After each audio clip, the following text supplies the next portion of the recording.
Welcome back to the channel. With this video, we will go through the market overview within the ApexVol platform. So this is version 2 now of ApexVol, and within version 2, we have added a market overview. So to give a quick top-down analysis, this essentially gives a very quick view on where we are with volatility, the top indexes, whether vol is overpriced, fairly priced, underpriced versus historical averages, and then just a generic view of the market. So starting at the top left here, we have this last updated section. So we know that we are roughly 3 minutes off being live with this current update. If I want this to be exactly live, I can change this to be 5 minutes, 10 minutes, or 15 minutes intervals of updates.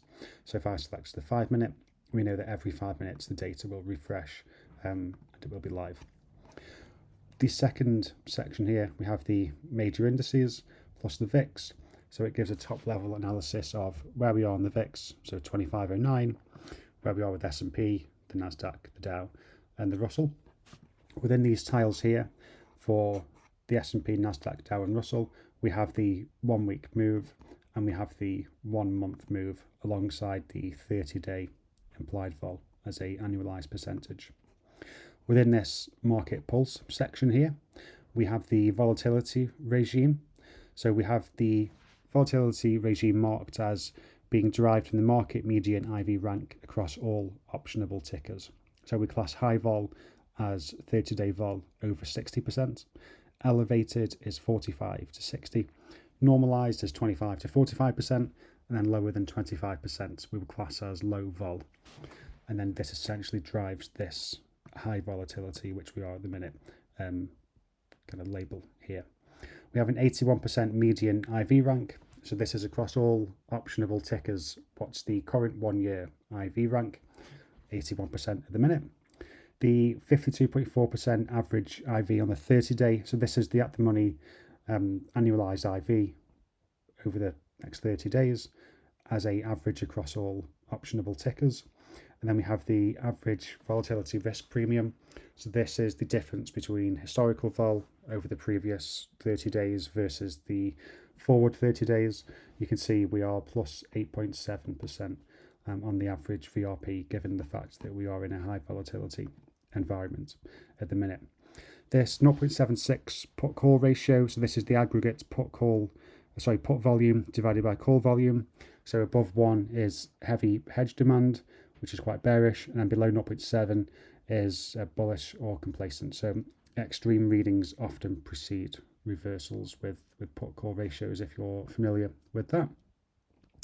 So high IV percentage. So this is the percentage of tickers with IV rank above 70%. So you can see 63.7% of tickers have a IV percentile above 70%. And then we have some total option volume and then total open interest across the tradable tickers that we have.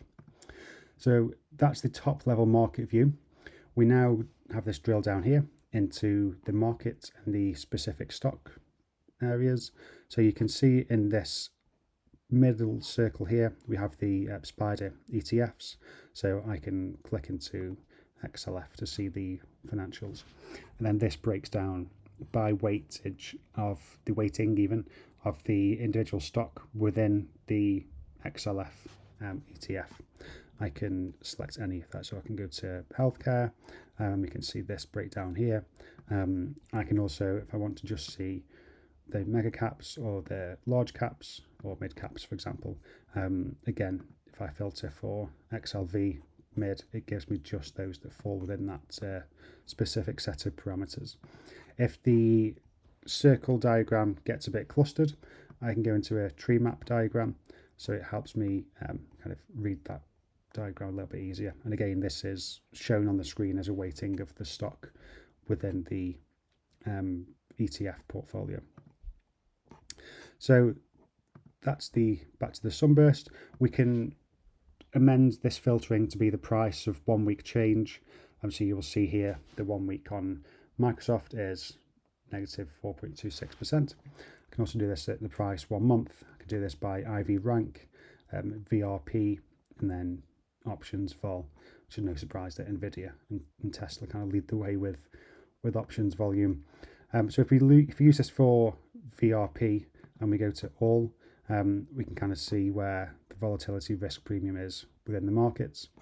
If we want to go through these top sections here, we can go through top IV movers and we can filter, and again we can go to mega caps within these.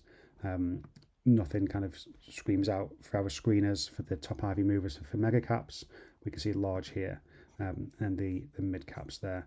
We can scroll along to see the last bit of data at the end here. We have the unusual activity.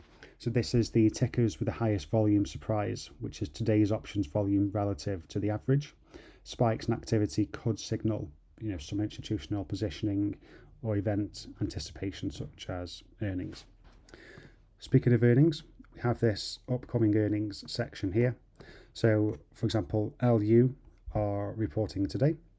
We'll come on to earnings in a separate video, so we can see the earnings here and how far out they are in time. This will filter earnings closest to now, and we will expand further away from time. And again, here we can quickly see what the IV rank is, what the IV 30-day is versus historical vol, and we get a spread here, which is no surprise that the spread is greater IV versus historical vol, given the fact that we have earnings coming up in the next week or so. And then within this here, we outline the implied vol versus the historical vol spread. So we can filter this by ticker again, so we can go mega, large cap, mid, for example, and we will see which ones have a greater IV versus historical vol, and also the flip side to that, which ones are underpriced, so where the historical vol is greater than the implied vol.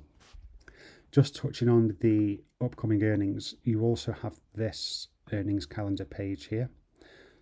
So the earnings calendar is a pretty cool area where you can view on the day, on the week. You can select next week or 2 weeks if you like, and you can see which earnings are coming up.